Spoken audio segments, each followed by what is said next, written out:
I'm super excited about the next opportunity to really share with you the insights from several senior colleagues of ours who are here in the room.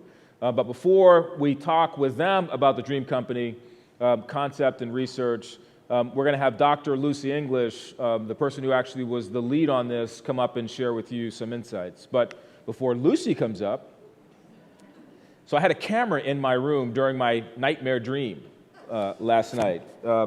And I wanted to share a little bit about that dream, that research. Can we play that video?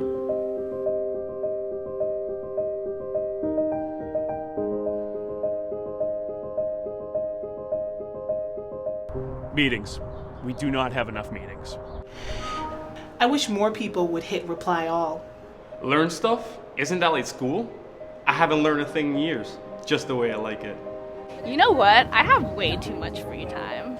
Thank goodness for those late nights at the office.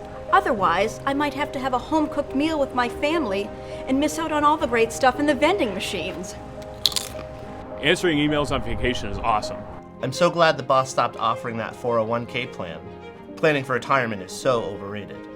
There's nothing like logging into a completely full inbox on a Monday. It makes me feel so wanted.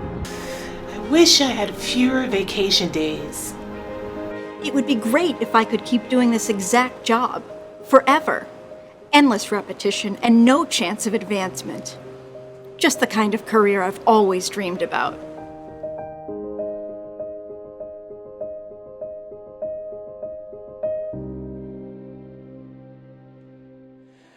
Hi, I'm Lucy English. I'm here to give you the true scoop. At Bright Horizons, we dream big, and we know you dream big too. We don't dream just fantasy dreams. We dream dreams that we can really make come true. So how do you make a dream come true? Magic. Magic is real. It has 3 ingredients. The first is intention, the second is attention, and the third is wisdom. So intention is about having a clarity about the goal that you're trying to reach, the magic that you're trying to affect. Attention is the work that you put in, the focus that you put towards making that goal. And wisdom is the tough one. It's not just a magical gift of age. It's firmly rooted in knowledge and experience. But the tricky thing about magic is that you have to choose your goal wisely. If you don't choose your goal wisely, no amount of intention and attention is going to get you there. But with intention, attention, and wisdom, you can create magic. We're going to talk in the next couple days about ways that you can create dream companies. We're going to share some clarity that will help you with your intentions. We're going to share some tools that will help you to focus your attention and get the work done. And we're going to gain wisdom from you and share wisdom from you, talking about our knowledge and our experience. There's so much of that in this room. I want to talk to you about where the Dream Company research came from, because it didn't appear magically. It came from our thoughts about employee engagement. A couple years ago, we decided that we really wanted to understand engagement better because it felt kind of big and amorphous. And so we've got lots of data lying around. And so we took a couple different databases, started playing with the data, and it was actually factor analysis that was really enlightening. If you do a factor analysis of a list of typical engagement items like you see on the surveys that you have in your companies, it turns out there are actually 2 underlying factors within the set of engagement questions. The first factor is passion. Job passion is about how people feel about the job, how you feel about your day-to-day responsibilities in your work. And then the second factor is commitment to the organization. How do you, those questions that you see in your surveys that are like, I would recommend Bright Horizons is a great place to work. How do you feel about that organization? So if you draw a parallel with me here for a second, job passion, if you're passionate about your job, it's like having a dream job, right? If you're really committed to your organization and you have a high level of good feelings about your organization, it's like being in a dream company. So that's sort of how this began to evolve. And we wondered if one factor is more important than the other. So to investigate that, we went out to over 4,000 working adults in a survey And we asked them if they are in what they consider to be dream jobs, dream companies, both or neither. Having a dream job is what people aim for, right? So you always hear people like, oh, I'm going to find my dream job someday.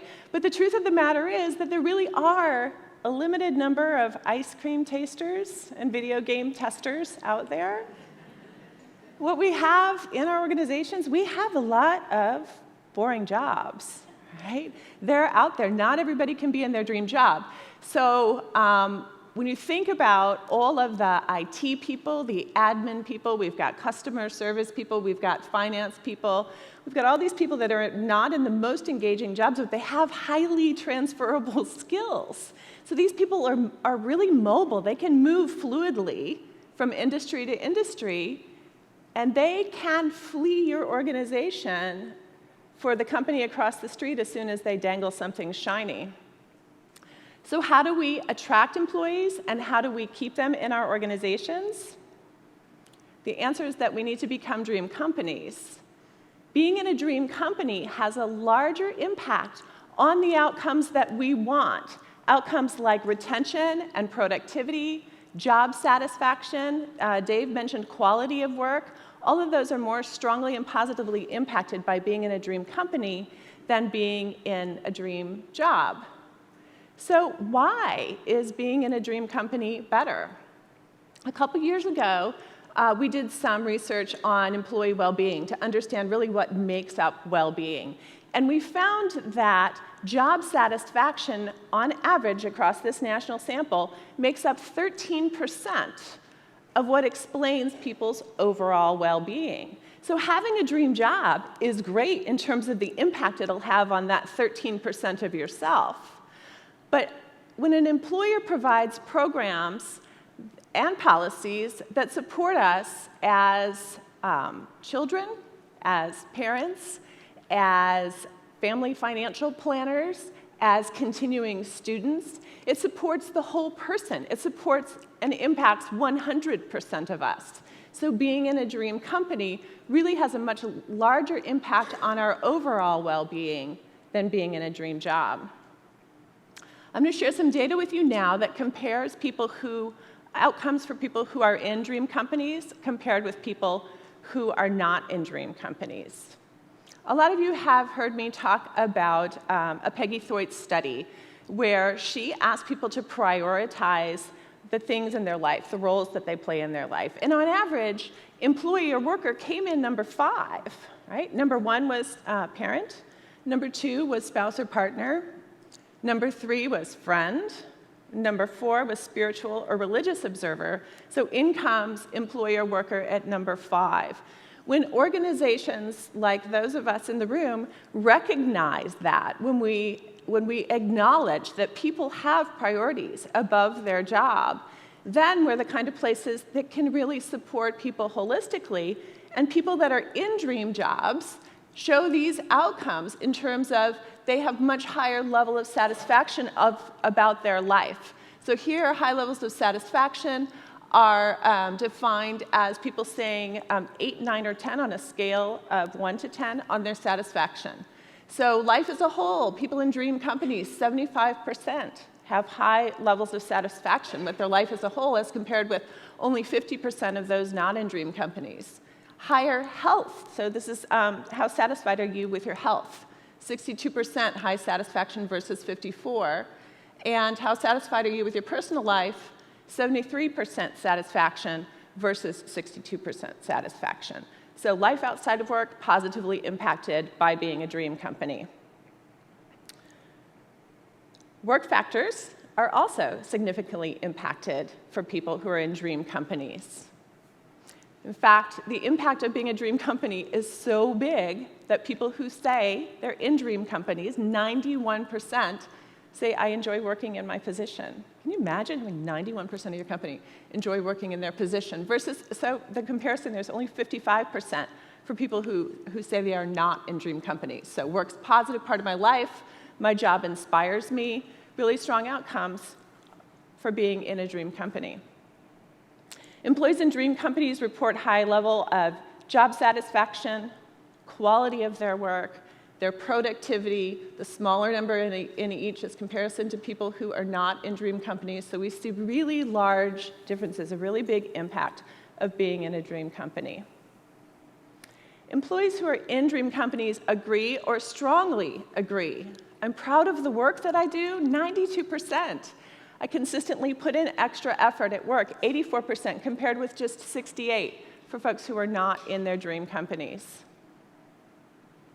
So what makes a dream company? How do we do this? How do we become dream companies that have these incredible outcomes? Well, we looked at the factors that are associated with being a dream company in our data, and I'm going to give you the top 3 characteristics. The first one is my organization really cares about my well-being.